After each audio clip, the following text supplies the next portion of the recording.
Ассалаумағалейкум, құрметті көрермен. Тікелей эфирде қорытынды жаңалықтар. Студияда мен Олжас Омарбек, ал сурда аударма дәріптесім Бұлбұл Қалнұрқызы. Алда көретіндеріңіз.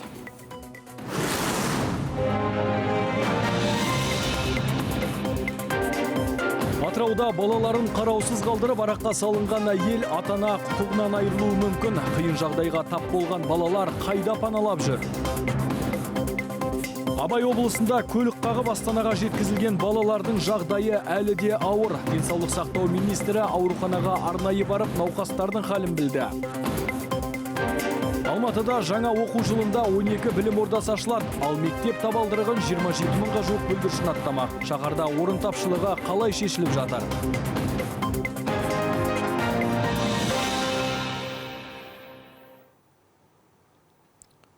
Осы және өзге ақпарат толығырақ. Алматыда ер адам әйелін пышақта бөлтіріп, артынша өз-өзіне қол жұмсады. Қалалық полиция департаментінің мәлімдеуінше, жан түршігерлік жағдай бүгін таңертең Медеу ауданындағы Думан шағын ауданында болған.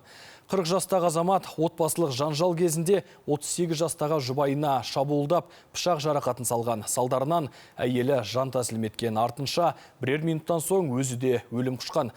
Қазір қанды қылмыстың мән-жайы анықталып жатыр. Қазіргі таңда Медеу аудандық полиция басқармасына қарасты полиция бөлімде аталмыш дерек бойынша қылмыстық іс қозғалды. Барлық мән-жайлары анықталып, процессуалдық шешім қабылданатын болады. Атырауда 3 және 14 жастағы ұл-қыздарына күн көрсетпеген безбүйрек атана құқығынан айырылуы мүмкін. Келіншек балаларын үйге кіргізбей қаңғыртып, тіпті оларда ішімдікке ақша табуға мәжбүрлеген дейді көршілері. Ал өтінішін орындамаса, тамақ бермей аш жалаңаш қалдыратын көрінеді. Қазір құзырлы орган мән-жайды анықтауға кірісті.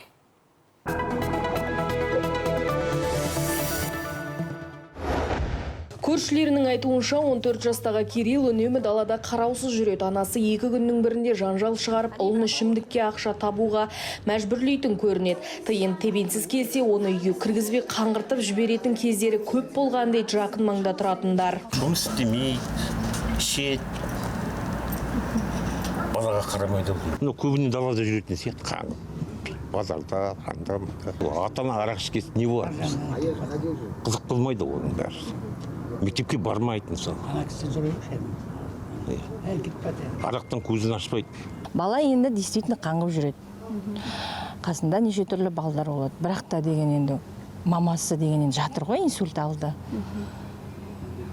Білмеймін, мен жұмыс жасамайды. Енді мен ұрып, синяк болып жүргенін көрген жоқпын. Мүмкіндігі жоқ о қыздың. Подружкалары келіп көмектесіп, тамағын әкеліп беріп жүрді негізі. Просто басында алып кеткенде баланы кейін қарай бермеу керек еді. Қазір 14 жастағы жеткіншек бейімдеу орталығында, ал 3 жастағы қыз бала сәбилер үйіне орналастырылды. Психологтар олармен жұмыс істеп көмек көрсетіп жатыр.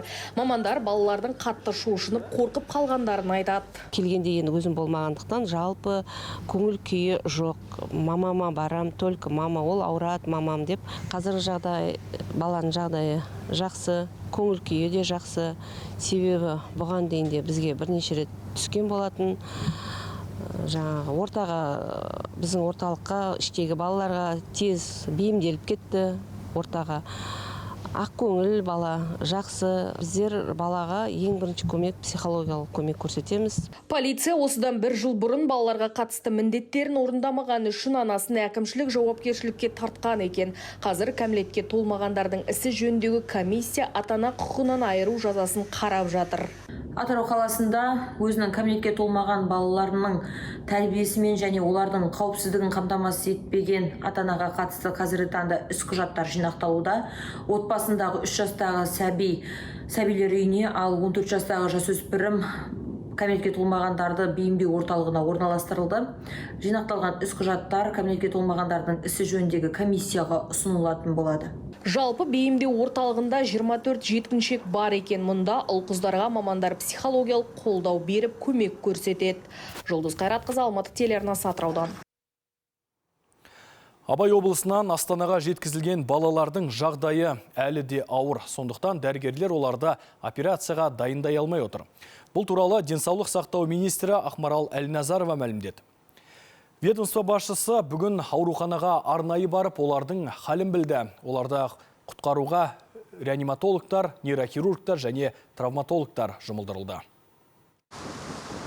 Абай облысынан жеткізілген 2 бала қазір нөмірі 2-ші ауруханада дәрігерлердің бақылауында жатыр. Бүгін денсаулық сақтау министрі Ақмарал Әлназарова олардың жағдайымен танысты. Сонымен қатар ата-аналармен кездесіп, оларға қолдау көрсетіп, қажетті көмек көрсетілетінін айтты. Сегодня я посетила детей. Бүгін балалардың қасына барып аналарымен сөйлестім. Үлкен қыздың жағдайы өте ауыр деп бағаланып отыр. Дегенмен тасымалдаудан кейін жағдайы азап тұрақталған сияқты. Ал 6 жастағы ұл бала есін білет. Оны анасымен бірге палатаға ауыстырамыз, бірақ оған әлі де ота қажет болады, себебі аяғының сүйегі сынған. Денсаулық сақтау министрі балаларға әлі ота жасалмағанын атап өтті. Олардың жағдайы тым ауыр болғандықтан дәрігерлер әзірге күрделі операцияға кірісе алмай отыр екен.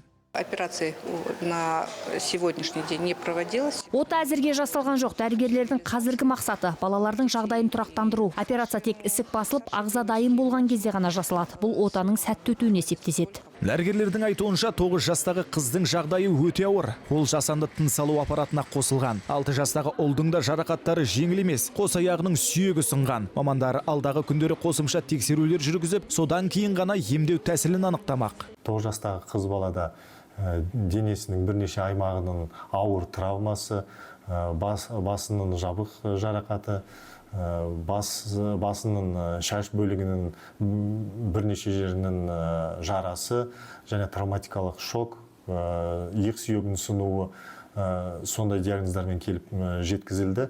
Бала қазір қыз баланың жағдайы өте ауыр деп бағаланып отыр. Ұл баланың диагнозы денесінің бірнеше аумағының ауыр жарақаты, аяқтарының екі аяғында сүйектердің сынуы және травматикалық шоктың 1-2 дәрежесі деген диагнозбен келіп түсті. Еске сала кетейік, осыдан 2 күн бұрын Абай облысының Үржар ауданына қарасты Бестерек ауылында 55 жастағы жүргізуші 6 баланы қағып кеткен еді. Қайғылы жағдайдан 3 бала көз жұмып, қалған 3-еуі ауыр жарақатпен ауруханаға жеткізілген еді. Олардың 2-еуі кеше санавиация арқылы Астанаға тасымалданған. Мәди Бижан, Данияр Омар, Әлихан Өтеген, Алматы телеарнасы, Астана.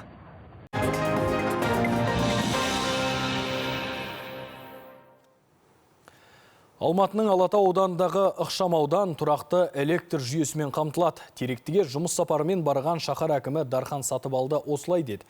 Мегаполис басшысы тұрғындармен жүздесіп, жарық, су, кәріз және жолға қатысты мәселелер талқылады. Бұқара базынасын тыңдап, жауаптыларға бірқатар міндет жүктеді. Тақырыпты әріптесім Гүлмарал Изатқыз жалғайды. Теректі ықшамауданында қордаланған мәселенің бірі тұрақты электр жүйесімен қамту. Тұрғындар әкімден ең алдымен көп жылдан бері шешімін таппай келе жатқан осы шаруаның түйінін тарқатуды өтінді. Айтуларынша шағын аудандағы электр жүйесі қазір жекенің меншігінде. Қала әкімі мұның шешімі болатынын айтты. Светті обслуживание жасап жатыр, оны арғарай қарап шығылсар тағы да дұрыс болсын. Сосын сотқа беріп, бесхозный қылып, 6 айдан кейін біз оны алып, уже балансını тапсырамыз. Қала әкімі су және кәріз жүйесі мәселесі де кезең-кезеңімен шешімін табады деді. Бұдан соң жолдар ретке келтіріліп, жөндеу жұмыстары жүргізілетінін айтты. Жобалар шамамен 1700 абонентті және 9000-ға жуық тұрғынды қамтиды екен. Жұмыс биыл басталады. Ал қазір инфрақұрылымды дамыту бойынша мердігерді анықтау жалғасып жатыр.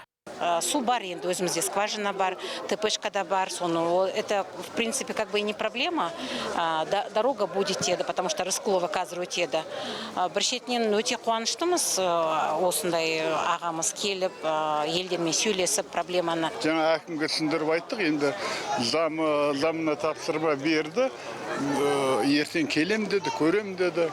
Мен білмеймін ар жағы не болатын. Бірақ 10 жылдан асып кетті қалаға кіргеніне. Үйдің өзіне ғана паспорты бар, жер саяжай, көшеміз жоқ, суымыз жоқ, светіміз жоқ. Уәде еткендей қала әкімінің орынбасары Алмасхан Сматлаев бүгін Теректіге барып, тұрғындармен тағы тілдесті. Кездесуде ол азаматтарды тұрақты электр жүйесімен қамту үшін биыл қазан айының соңына дейін 8 трансформаторлық қосалқы станса салынатынын айтты. Сөзінше 32 көше жарықтандырылып, ықшамауданды 100%-ға қамтиды. Алмасхан Сматлаев Теректідегі жол мәселесінде бір жақты етуге қатысты шешім айтты. Әзірге инженерлік желілер салынғанға дейін уақытша асфальт төселеді. Ал жолдарды толық жөндеу жұмыстары барлық шаруа аяқталғаннан кейін жүргізілетінін түсіндірді. Гүлмарал Изатқызы, Диана Тұрлыбек, Мейрам Исабеков, Алматы телеарнасы. Биыл Алматыда жаңа оқу жылы қарсаңында 12 жаңа мектеп ашылады. Ал 27 мыңға жуық бүлдіршін алғаш рет білім мекемелерінің табалдырығын аттамақ. Сондай-ақ қаладағы 100-ден аса мектеп пен балабақша күрделі жөндеуден өтті. Білім нысандарындағы қауіпсіздік күшейтіліп, бейнебақылау мен дабыл жүйелері толық орнатылды. Мегаполисте оқушы орны тапшылығы әлде өзекті мәселе. Биыл бұл түйткілді шешу мақсатында 12 жаңа мектептің құрылысы аяқталды. Олар 1 қыркүйекте оқушыларға есігін айқара ашпақ. Жаңа ғимараттардың әрқайсысы 1200-ден 2500 балаға дейін сыйдыра алады. Сондай-ақ келешек мектептері ұлттық жобасы аясында жыл соңына дейін 34800 орынға шақталған 21 білім ошағы ашылады деп жоспарланған. 12 мектеп ашуда жоспарлануда. Қазіргі таңда 7 мектебіміздің құжаттарымыз толықтай дайын деп айтуға болады. 5 мектеп бойынша осы 1 қыркүйекке дейін толықтай рәсімдеп лицензияларымызды алып 1 қыркүйек ашу жоспарлап отырмыз. Өзінің проекттік күшінен тыс отырған мектептеріміз бар. Мысалы, 1,5 мың, 1200 мектептік жоба аясында салынған болатын болса, ол жерге қазіргі таңда 3,5 астам бала оқып жатырғаны бар. Оның бәрімізге белгілі. Сондықтан Наурызбай ауданы және Алатау ауданының осы мектеп орын тапшылығын толықтай шешуге жол келе жатыр қазіргі таңда. Қолданыстағы мектептерде назардан тыс қалған жоқ. Биыл 13 білім мекемесі мен 8 қосымша ғимаратта сейсмикалық күшейту, қайта құру жұмыстары жүргізілді. Осылайша қосымша 3000-нан астам оқушы орны құрылды. Сонымен қатар 188 мектеп, 48 балабақша, 15 колледж ағымдағы жөндеуден өтті. Жаңа оқу жылы қарсаңында әлеуметтік осал санаттағы балаларға қолдау көрсету жалғасып жатыр. Мектепке жол республикалық науқанның шеңберінде Алматыда 13 мың оқушыға мектеп формасын тегін үлестіруге 715 миллион теңге бөлінді. Тағы 10 мыңнан астам баланы тегін тамақтандыру үшін 1,4 миллиард теңге қарастырылған. Мектепте қор ашылады. Сол қорға біз қаражат жібереміз. 5 санаттағы категорияға жататын аз қамтылған отбасылардың балаларына біз қаражаттай көмек көрсетеміз. Биылғы таңда бізде 55 мыңнан әр балаға. Биылғы таңда тапсырыс аясында бүгінгі таңда 10 мың балаға біз уже қаражаттай ақша жібердік. Білім ордаларының қауіпсіздік жүйесі де ерекше назарда. Қаладағы 216 мектеп пен 196 балабақшада бақылау күшейіп, 21 мыңнан астам бейнекамера орнатылды. Әр мекемеде дабыл түймесі бар. Мектептерде электронды кіріп шығу жүйесі енгізілсе, балабақшалар домофонмен жабдықталған. Бұған қоса барлық нысанда өрт дабылы орнатылған. Әйкерім Пернебек, Рашиден Якупов, Алматы телеарнасы. Жаңа оқу жылының басталуына санаулы күндер қалды. Ата-аналар базар мен дүкендерде табан тоздырып, перзенттерін 1 қыркүйекке дайындап әлек. Ұлттық статистика бюросының мәлімдеуінше, биыл ең қатты қымбаттаған тауар балалар аяқ киім екен. Мектеп формасының да бағасы біраз шарықтаған көрінеді. Бұл ата-аналардың қалтасына қаншалықты салмақ салып жатыр. Бір баланы мектепке дайындауға қанша қаражат кетеді. Бұл жөнді әріптесім Аяулым Көлжігіт экономикалық айдарда айтып береді. Аяулым, сөз өзіңде. Рахмет Олжас, жылда асыға күтетін жазғы демалыстың бітуіне не бәрі 10 күн ғана қалды. Балалар ұзақ демалыстан кейін 9 айлық оқуға дайындалып жатыр. Базарлар мен дүкендерде адамлық толы, онлайн сауда жасап отырғандардың да дәурені жүріп тұр. Ұлттық статистика бюросының мәліметіне сүйенсек, биыл мектеп формасының құны 9,8% өскен. Ал аяқ киімдердің бағасы 13,6%-ке дейін көтерілген. Яғни былтыр бір туфлидің бағасы орташа есеппен 15 мың болса, биыл оны 17 мың теңгеге сатып аласыз. Қымбатшылық кеңсе тауарларында айналып өтпеген сыңайлы, алайда өсім көп емес, бар болғаны 2,9% екен. Бұл ретте ата-аналарда киімді қай жерден тиімді бағамен алған дұрыс деген сауал туындайтыны жасырын емес. Сол себепті ең қажет деген заттардың бағасын 2 санатқа онлайн мен офлайн саудаға бөліп қарастырсақ. Қыз балалар киетін жейде, белдемше, сарафан, шалбар, спорт формасы секілді тауарларды ірі сауда желілерінен немесе базардан қарастырсаңыз, 112 мың теңгенің төңірегінде қаражат жұмсайсыз. Дәл осы тауарларды маркетплейстерден онлайн тапсырыс берсеңіз, 122,6 мың теңге шығады екен. Сонымен қатар құны 11 мың теңгенің айналасындағы ортопедиялық арқалығы бар мектеп сөмкесі де отбасылық бюджетке салмақ түсіреді. Ал ұлдарға, қыздарға қарағанда көбірек қаражат кетеді екен. Мәселен, балаңызбен дүкенге немесе базарға барсаңыз, киім-кешегі мен қажет жабдықтарына 120 мың теңгедей жұмсауға тура келеді. Ал маркетплейстерде 143 мыңнан асып кетеді екен. Неге десеңіз, ер балалар үшін міндетті болып саналатын пенжектің өзі 18 мың мен 23 мың теңгенің арасында сатылып жатыр. Осылайша мектепке дайындыққа кететін жалпы шығын көлемі 112 мың мен 143 мың теңгені құрап отыр. Сондықтан онлайн тапсырысқа қарағанда дүкен мен базарға барған тиімдірек болып тұр. Айта кетейін, талдау барысында орта баға сегментіндегі сенімді брендтерді ғана есепке алдық. Алайда бұл шекті сома емес. Оған 1 қыркүйекте мұғалімге сатып алынатын гүл шоғының құнын қосыңыз. Ол кем дегенде 5 мың теңге. Сондай-ақ сынып қоры үшін жиналатын ақша тағы бар, бірақ бұл тек бір балаға кететін қаражат. 2-3 перзенті бар отбасылар одан да көп шығындалатыны айтпаса да белгілі. Ал алматылық ата-аналардың дайындығы қалай, олар қанша қаражат жұмсапты? Тыңдап көрсек. Енді 11 жас қой деп кішкене қымбатты костюм шалбардан алып бердім. 50 мыңға алдым костюм шалбарды. 3 балама, ана екеуіне 200 мың, ана ұлға 200 мың, 400 мың кетті ғой. 250 мың, 300 мыңдай жоямыз. Основной енді спортивка, футболка, классический киімдер. Енді қазір енді күзін киімдер ғой, енді основной. Енді аяқ киімге көп жұмсадық. Тетради, школьные принадлежности, ручки, карандаши и так далее. Вся эта канцелярия, это недешево стоит. То есть в среднем где-то уходит на это около 30 тысяч тенге. Бір балаға где-то осы жылы 90 мың кетті, ол только без канцелярии. Қызға 210 мың киіміне кетті. Біз барып таңдап аламыз. Канцелярияны бір балаға 20 мыңнан асады. Алматылық ата-аналардың жаңа оқу жылына ерте қамданғаны байқалып тұр. Аяулым, ал бағаның көтерілуіне не түрткі болып отыр сонда? Басты себеп өндірісте. Неге десеңіз, елімізде негізгі мектеп тауарлары өндірілмейді. Қазиндастри, Қазақстандық индустрия және экспорт орталығының мәліметіне сүйенсек, биыл қаңтардан мамыр айына дейінгі аралықта ішкі нарықтағы жеңіл өнеркәсіп өнімдерінің үлесі небәрі 6,2% құраған. Бұл дегеніміз, елімізді киім-кешекпен, аяқ киіммен және балаларға арналған заттармен шетелдік өндірушілер қамтамасыз етіп отыр деген сөз. Қазақстан бұл тауарларды 30-дан аса мемлекеттен импорттайды, алайда ішкі нарыққа кіргізілген өнімдердің басым бөлігі негізінен Қытай, Ресей және Түркияға тиесілі. Соның ішінде аспан асты елі негізгі импорттаушы болып саналады екен. Мәселен, республика бойынша сауда желілері мен маркетплейстерде сатылып жатқан тоқылған матадан тігілген костюмдердің 39% осы Қытайда өндірілген. Кеңсе тауарларының 60%-ға жуығында сол мемлекет қамтамасыз етіп отыр. Ал дәптерлердің басым бөлігі Ресейден әкелінеді екен. Қорыта айтқанда, сырттан келетін тауардың бағасы әлемдік нарыққа, геосаяси жағдайға, логистикаға тікелей байланысты. Сондықтан алдағы уақытта баға тағы көтерілмесе түсетін түрі жоқ. Олжас, мендегі ақпарат осы, сөз тізгіні өзіңде.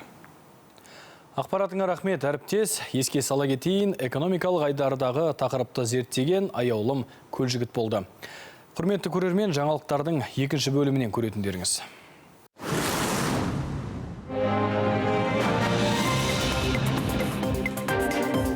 Созылмалы дертпен ауыратын сотталушылар темір тордан босатылуы мүмкін бе? Денсаулық сақтау министрлігі көтерген жаңа бастаманы қоғам қалай қабылдады? Үкімет өңірлердің жылу маусымына дайындығын тексеруді бастады. Жұмыс топтары қай аймақтарды аралады? Сәлден сау.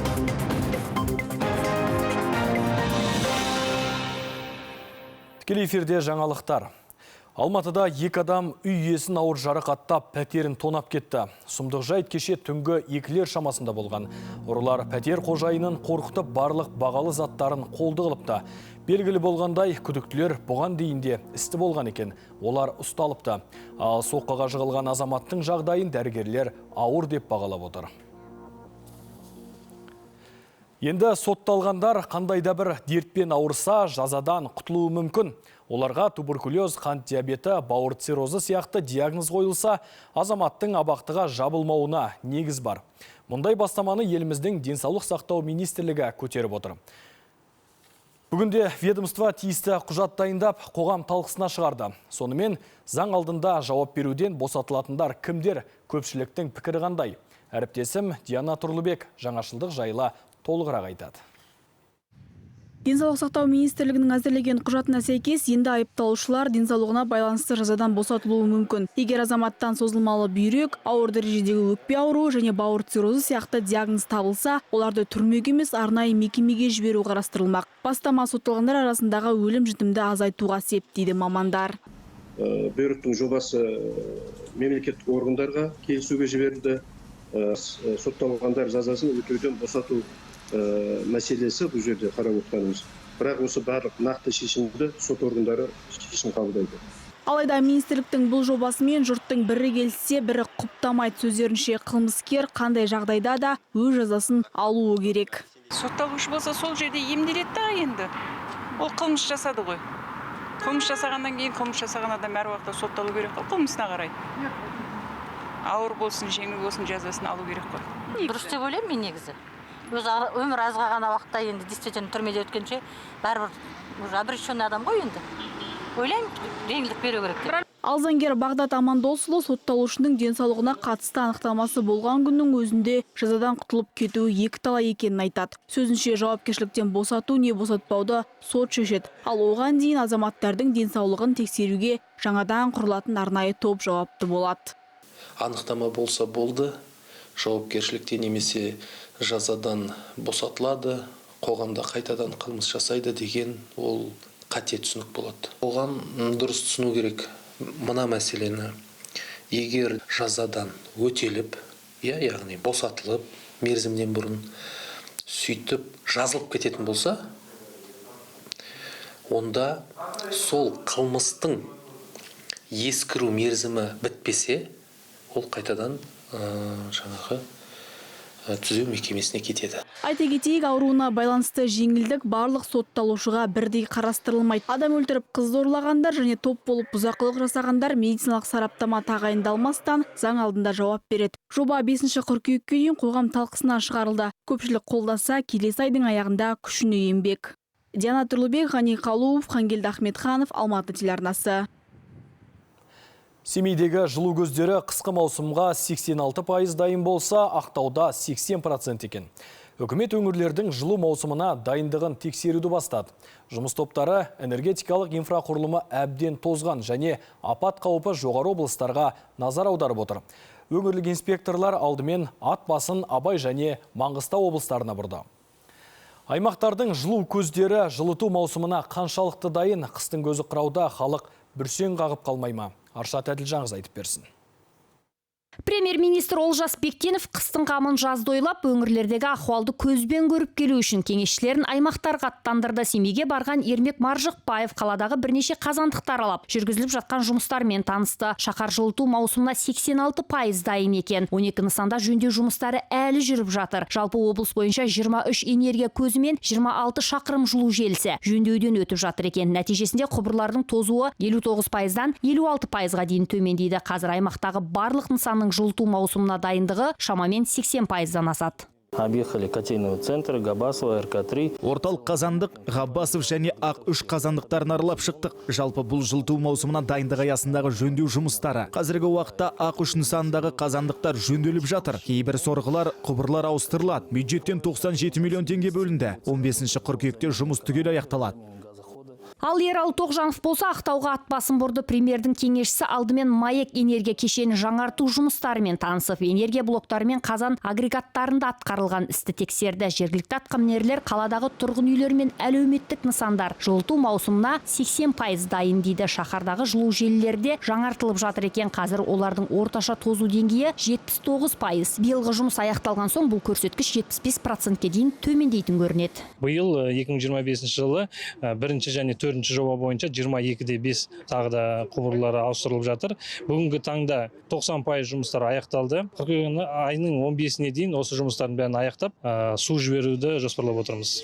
Жылыту маусымына дайындық үкіметтің ерекше бақылауында. Өйткені елдегі инженерлік желілердің орта есеппен 60% тозған. Әсіресе Павлодар, Қарағанды, Абай, Шығыс Қазақстан, Ұлытау және Солтүстік Қазақстан облыстарында көптеп ескірген екен. Мәселеден президент те хабардар. Сондықтан үкімет биыл жылу беру нысандарын жөндеуге 373 миллиард теңге бөлген еді.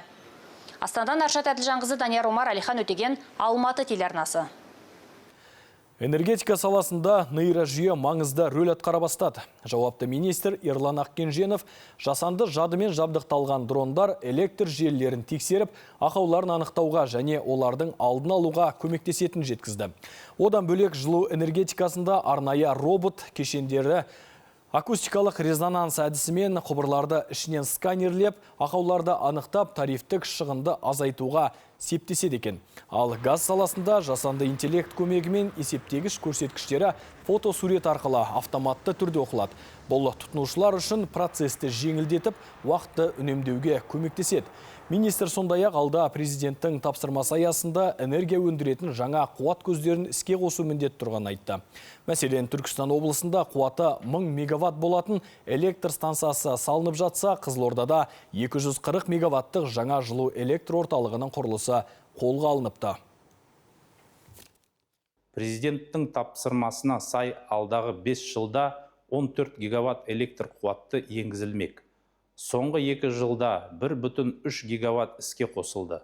Биыл тағы 622 мегаватт енгізілмек. Ал келесі жылы 2700 мегаватт қосылады. Бұл міндетті орындау үшін жаңа нысандар іске қосылуда. Құрметті көрермен, бүгінге келіп түскен ақпарат легосындай. Толғандырған мәселеңіз болса, төменде көрсетілген нөмірге хабарласыңыз.